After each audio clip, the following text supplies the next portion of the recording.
again, I'm Genevieve from the blog gracefreehome.com, and today I am sharing a little more homemaking and how we prepare for our new homeschool year.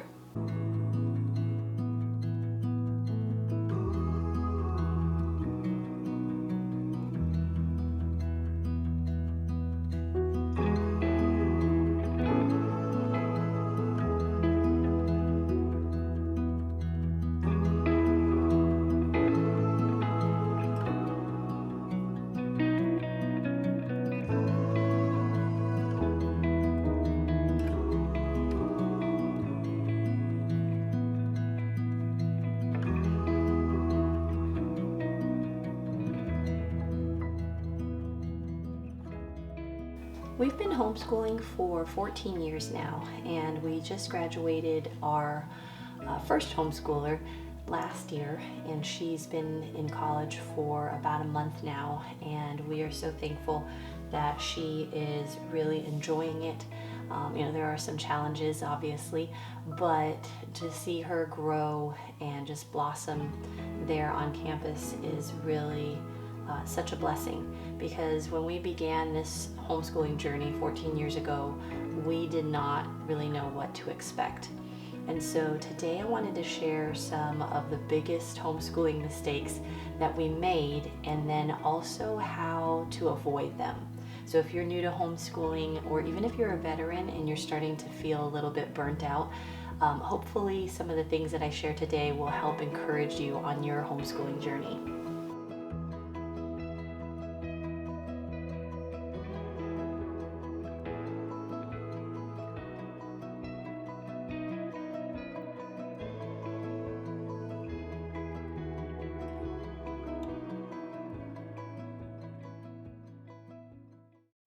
One of the biggest mistakes that I made early on in our homeschool journey was thinking that I needed everything that everybody else had in order to homeschool my children well. And that really wasted a lot of time, it wasted a lot of energy, and it also wasted a lot of money. It really was really discouraging, because I had all the things and I felt like, oh, I didn't get to this and I didn't get to that, and it made me feel like I wasn't really measuring up. And it's sad that, homeschoolers out there are feeling that way. And I think a lot of times people don't even start, or they talk themselves out of homeschooling because they think that they can't measure up. And it doesn't really need to be that complicated. I mean, when you think about how long people have been teaching and training their children at home, it's like it's been since the beginning of time. And so why do we feel like we need to reinvent things? I'm not saying that the resources out there aren't useful or have value, but we don't need to have all of them. And so, 14 years later, we have really streamlined our curriculum and our schedule and our just daily routines. And so I kind of wanted to share some of those with you today. You can see me just like purging and reorganizing some of our spaces. And that actually leads me to the next biggest mistake. And that was thinking that I needed a designated classroom, and that classroom needed to look just like the brick and mortar type of classroom. And again, I wasted so much time and money doing that when we eventually didn't even really congregate in that area. We would find ourselves at the dining table or in the family room on the couch reading, or a little nook where the kids were reading a book. Like even now, our littles love going onto our porch and just doing some of their independent work there on a very nice, sunny, breezy day. Homeschooling doesn't have to take on the same look or even the same feel as a regular classroom. And that's one of the beautiful things about homeschooling, is that we can be free to be able to do our lessons outside. We can take a hike, we can do a land navigation class. My husband can teach one of those, which he has.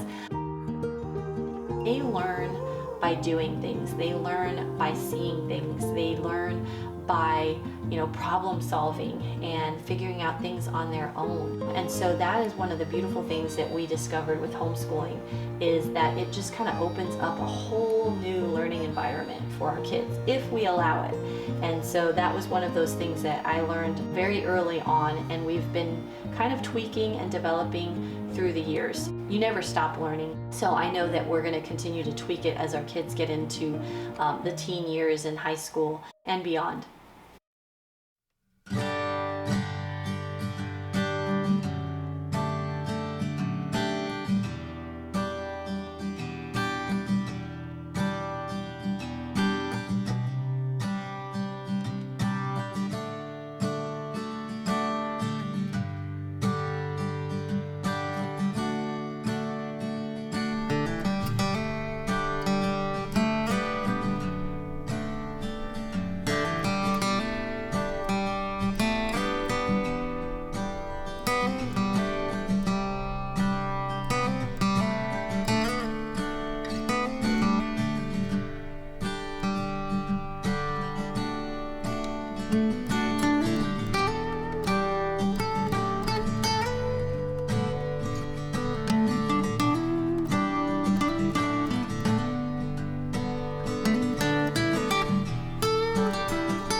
Instead of having a designated classroom, we went ahead and made little nooks around the farmhouse. This year, we were able to swap the kids' bedrooms because our oldest went to college. In the teens' room, I set up this little nook where there's a small blue table. It's just big enough for her to be able to do some of her independent work. If she wants to read or write something, write a letter or whatever, she has that little corner. I try to encourage her to keep it kind of clutter-free because it is a smaller desk, but I was trying to use everything that we had to set up her room. And eventually I would like to show you how we did that. I still have some work on the walls to do, but it turned out really nice and she loves it. And when our daughter from college comes to visit, she says it feels like an Airbnb, which is really sweet, especially since this farmhouse used to be a bed and breakfast. We don't know how long that they had it as a bed and breakfast, but it does have that kind of feel to it. So for them to say that, that was a real compliment.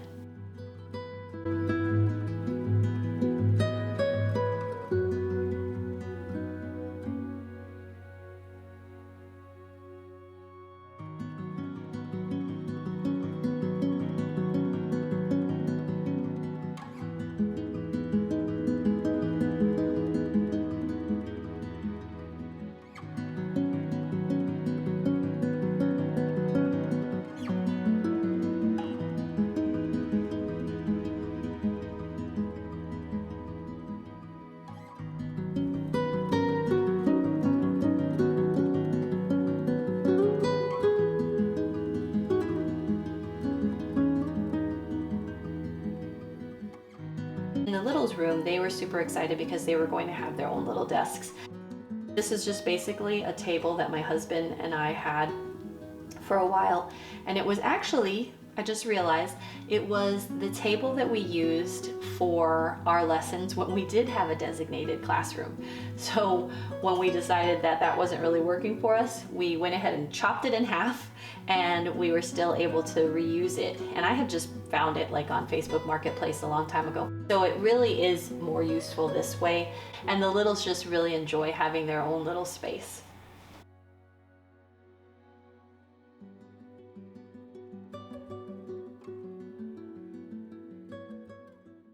Another mistake that I made was thinking that I needed to have my kids plugged into every event and program and extracurricular activity.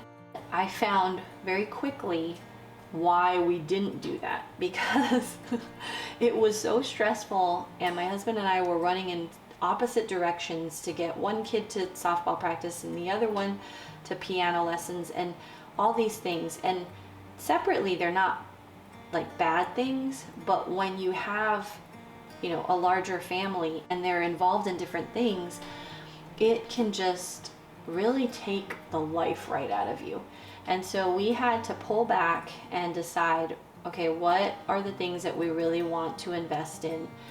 What are the things that they really love doing? And what are the things that are really going to bring the most, fruit for this child? One of the other things that we do that is really helpful is just to make sure that our farmhouse is picked up. We organize as we go.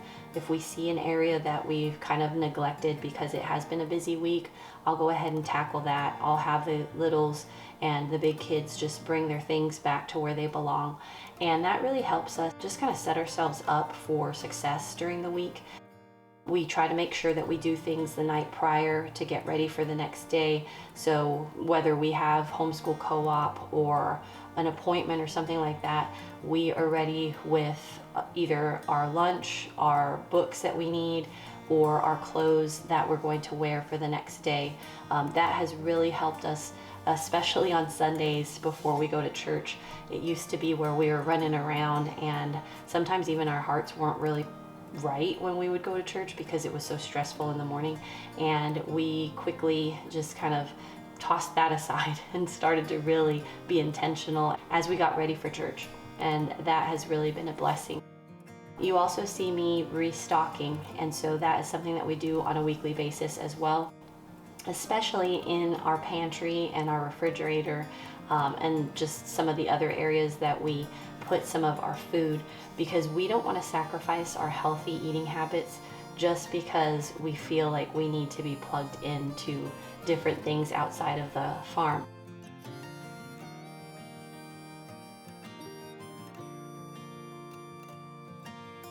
Now that it is officially fall, we are doing a lot more baking, so that was one of the things that I tackled on this day, and that was to make sure that all of our baking supplies were restocked and ready for the next baking day.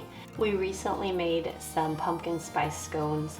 I am just experimenting with them and trying to see what's the best way to actually serve it up, because the recipe was really delicious. I will definitely share that recipe in the next couple of weeks because it is one to add to the recipe box.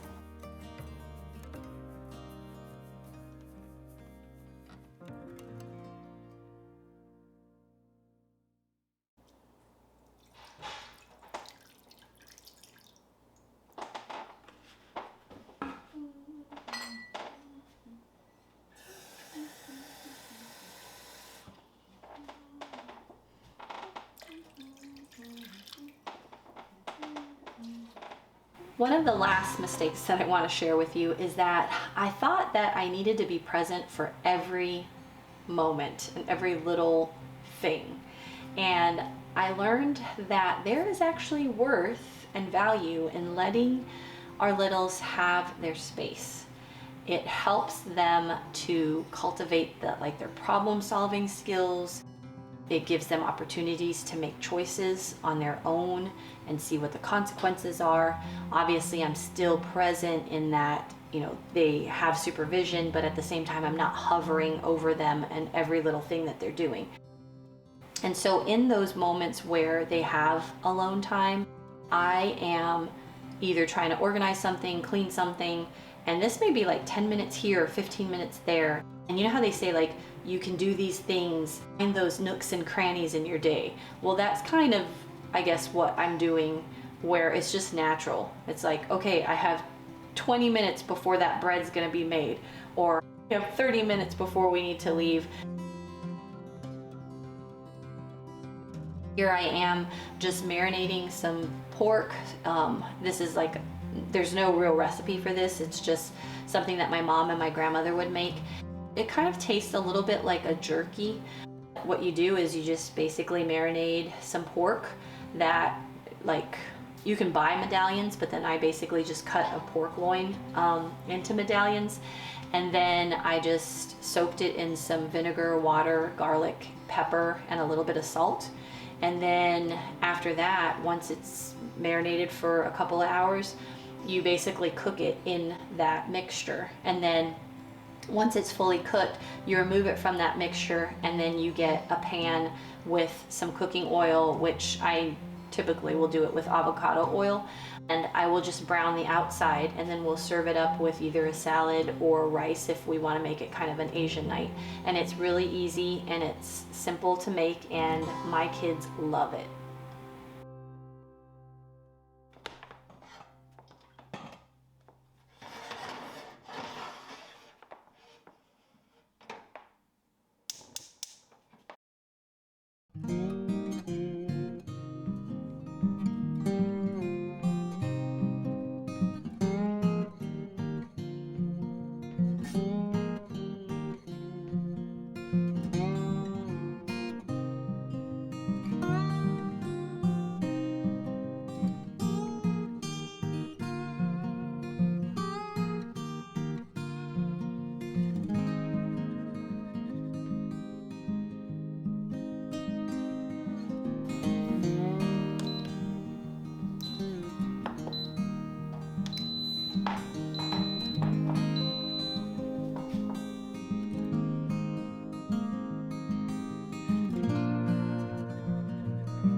The beauty of homeschooling is that you can tailor it to whatever works best for your family.